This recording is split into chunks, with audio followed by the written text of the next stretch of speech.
there, Z here, and fuck Epic. Am I right? Am I right, guys? I know. Okay, cut it, okay? Because any person can say that nowadays. Any keyboard warrior can just jump online and get on that fuck Epic bandwagon. But let me ask you this. If Epic comes to you personally and lays out as much money, cocaine, and $3 hookers as you possibly want, what's your idea then, huh? What are you going to say about that, Mr. Big Man? You got your entire future ahead of you. Pay off all your student loans and absolutely everything as long as you bend the knee to Epic. What would be your answer? Well, for one of the developers that they recently tried to buy out, he just said, no.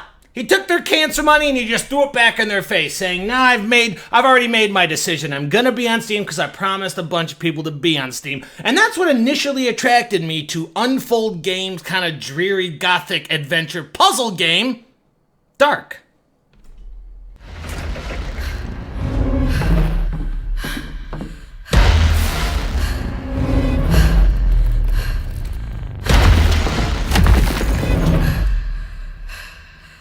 Now, for those of you who haven't heard about this game, it was most recently known for the developer who refused Epic's exclusionary deal and then got told by Epic that, no, we don't want your game unless it's all ours. Kind of like a crazy ex-girlfriend, right? You know, like, I'm going to poison every single person you talk to. Man, child, woman, dog, I don't care. I'm poisoning every person that you talk to so you can be all mine. And we can all say what this one-man developer did was nothing short of a miracle, equivalent to, let's say, a cow that developed lovely aged Lagavulin Scotch whiskey instead of, milk.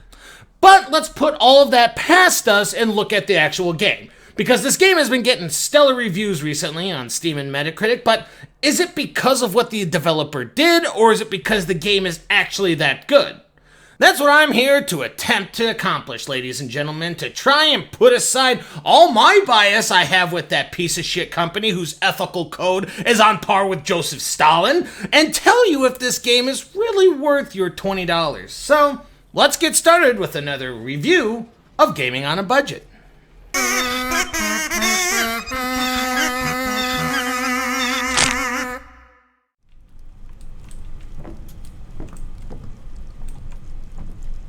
At the beginning of the game, you see this. Is that Pugsley Addams from the Addams Family if he spent a few years in Auschwitz? Anyways, you have this nameless character. I'm guessing he's Darq. I'm guessing that's what his name is. That's the name of the game, right? So he's obviously Darq, but they don't really explain him very much. They don't really go too much into an explanation. Okay, I looked it up. His name is Lloyd. His name is Lloyd. Anyway, after walking around your house for a bit and realizing how incredibly depressing it was before modern technology, Lloyd does what everyone did back in the day and kind of just go to sleep, hoping that you'll wake up and the Nintendo 64 was invented. I don't know. He actually goes into a dreamscape where his thoughts become reality, and it's around this time I want to thank the developer for not shoving a tutorial down my throat. Want to know what the activate button is or how to move? You better start slamming your keyboard like a triggered Overwatch player trying to explain to everybody that it's not your fault your team is losing. It's your dumbass teammates who don't know how to play and are too trash for your greatness. And Blizzard doesn't realize how to make good characters and there's not a game warming character to play as. Or, you could just look, at the options menu and the control settings so you don't have to play half the game walking when you could have been running like I did. But either way you do it, thank you for not treating me like a fucking moron. Kudos. And this is the time where I noticed that the gameplay is incredibly atmospheric. I mean, the clopping of the feet, the ominous background noise, the bass drop when you defy gravity.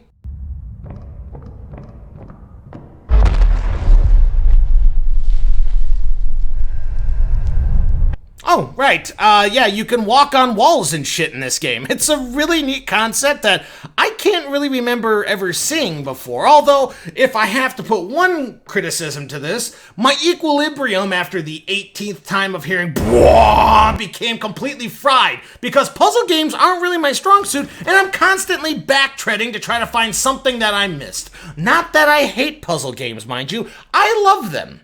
Ever since I was younger and I played Silent Hill games, I've played as many as I could find. I've played Fran Bow, I've played Little Nightmares, Layers of Fear, Limbo, Inside, and every other creepy, artsy-fartsy game that has a prevailing message that I just don't really get because I'm a simple man with a simple mind. And an alcohol dependency, which means my creativity has died a long time ago. Anyway, back to the game at hand. The art style is very similar to games like Inside and Little Nightmares, but a little different enough to show originality to it. Just an innocent creature roaming around a dreary, desolate landscape trying to solve puzzles to survive, but who really cares about all that perfectly created atmosphere and story? What are we, BioShock fans? Fuck that! How's the actual gameplay outside of the pretty sounds and graphics? Not too bad. Not too bad. The puzzles are interesting and very fun to solve. It's just like here's a 2D level, walk around gathering items to mix with other items to get you further in the game. It's a lot like point-and-click adventure games from the past, but not really as terribly ambiguous as those were. What the fuck is that? It could be as simple as, hey look, there's a hole in the ground. I have a wooden plank. Awesome. Put the wooden plank over the hole and let's go. 2, hey, here's a weird key. It doesn't fit this keyhole, but remember that one place you visited about 10 minutes ago that you had that weird machine you really didn't understand what it was all about? Why don't you go down there, readjust the key with the machine to the keyhole that fits it exactly to this keyhole and see what happens. The puzzles are challenging enough to keep you playing and keep you very mentally stimulated, but not too bad that you want to fucking kill yourself for not understanding how to do it. One little niggle that I have in the back of my head are some of these items are not what they appear to be.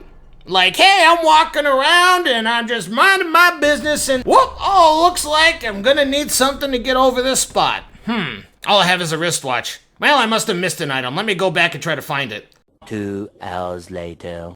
Okay, I can't find absolutely anything and I've wasted too much time, so I might as well try this out in desperation and...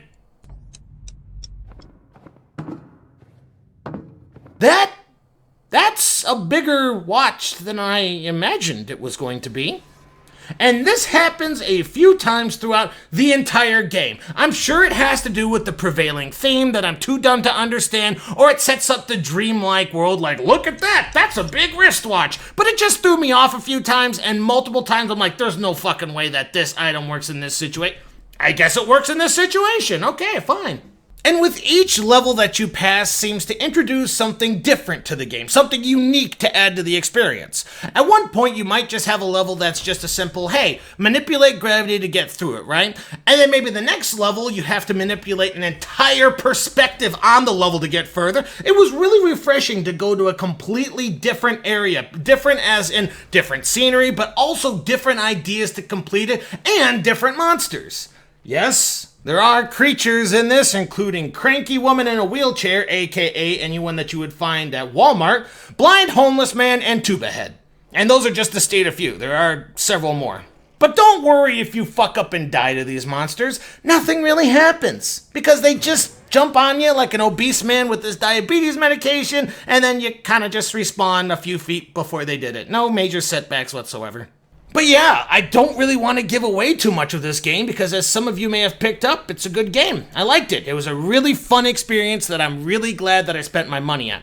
Lots of interesting puzzles, creative surroundings, creepy monsters, and a fucking puzzle mechanic that happened once in this game that was so amazing, besides the endgame action-packed level, which is a whole amazing thing on its own. I literally have never felt such panic to finish a puzzle in literally years. And I've played a lot of these type of games. You need to experience it for yourself if you're a fan of horror games. But, and here's my major but, ladies and gentlemen, the only issue that I have with this game that it is so short.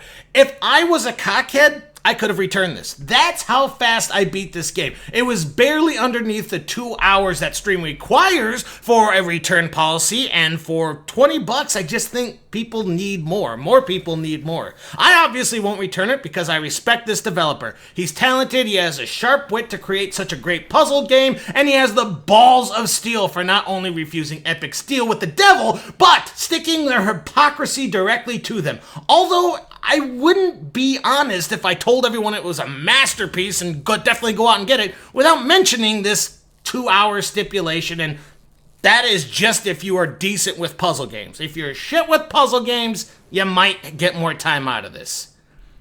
Wait a second. This just in. In the middle of editing this, the developer did mention that he's going to give out free DLC when it becomes available to thank the community for their feedback and support, which is a dead ringer of the best thing he could have done. The only major issue I had with this game, that it was a little bit too short, and now he's corrected this, which frankly took the wind out of my sails, and, kind of a dick move if you ask me. If you really ask me. Because negativity on YouTube, it's certain to get hits. That's what gets views. And now Unfold Games is taking views out of my children's mouth by being a great person.